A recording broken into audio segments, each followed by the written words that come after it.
पाठ 7 एकता की मूर्ति statue of unity. पाठ प्रवेश। विभिन्न मुद्राओं में खड़ी या बैठी महापुरुषों की मूर्तियों का अवलोकन करना किसी किताब को समग्रतः आत्मसात करने से कम नहीं होता। इन मूर्तियों का मौन स्वरूप मुखर से भी प्रखर होता है। स्टैच्यू ऑफ यूनिटी इसका साक्षात प्रमाण है।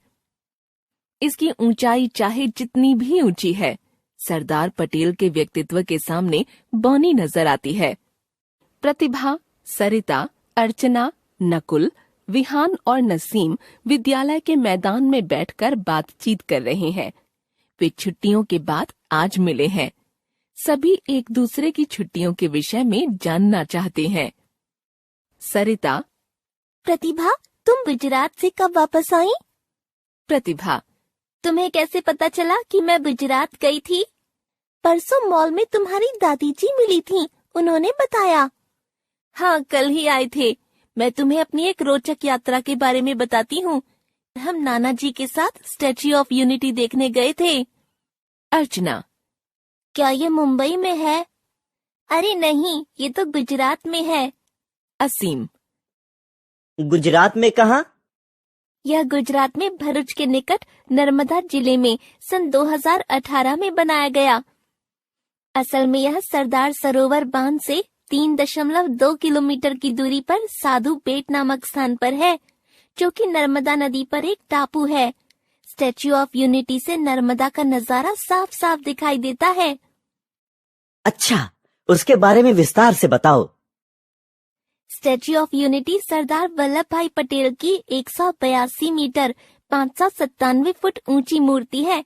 आधार सहित तो इसकी कुल ऊंचाई 208 मीटर 682 फुट है। इतनी बड़ी मूर्ति को बनाने में तो बहुत समय और पैसा खर्च हुआ होगा। क्या तुमने इसके बारे में जानकारी प्राप्त की? हाँ अर्चना, नाना जी ने बताया कि प्रारंभ में इस परियोजना की कुल लागत भारत सरकार द्वारा लगभग 3001 करोड़ रुपए रखी गई थी।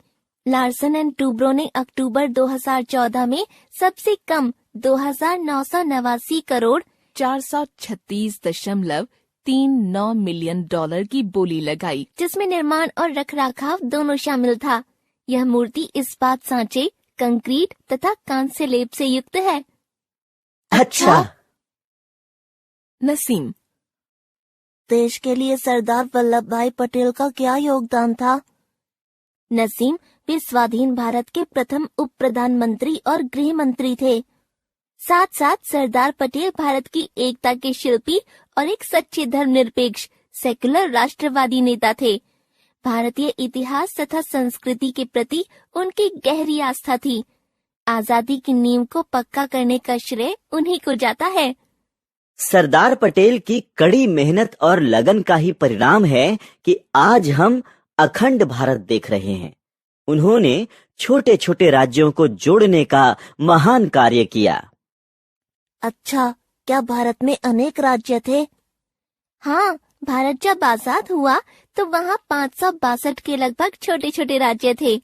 सरदार पटेल ने कड़ी मेहनत और कठोर नीति से उन्हें जोड़ा। फिर तो यह एकता की मूर्ति स्टैच्यू ऑफ यूनिटी अखंड भारत के प्रणेता सरदार वल्लभ भाई पटेल को राष्ट्र की सच्ची श्रद्धांजलि है। बिल्कुल।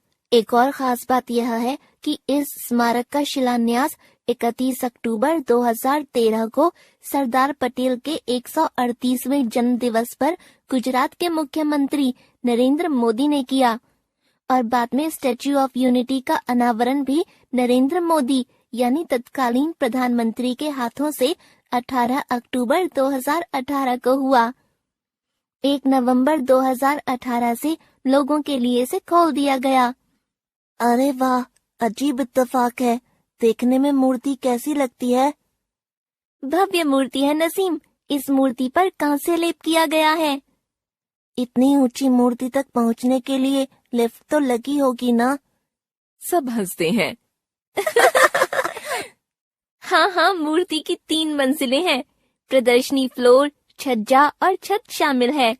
छत पर उपवन, विशाल संग्रहालय तथा प्रदर्शनी हॉल है, जिसमें सरदार पटेल के जीवन तथा योगदानों को दर्शाया गया है। यहाँ नदी से 500 फुट ऊंचा परिदर्शक मंच ऑब्जर्वर डेक बना है, जिसमें एक साथ 200 लोग मूर्ति को देख सकते हैं और वहाँ नाव से कुल 5 मिनट में मूर्ति तक पहुँचा जा सकता है। अर्चना गूगल से खोज करने के बाद यहाँ एक आधुनिक पब्लिक प्लाजा बताया गया है, जिससे नर्मदा नदी तथा मूर्ति देखी जा सकती है।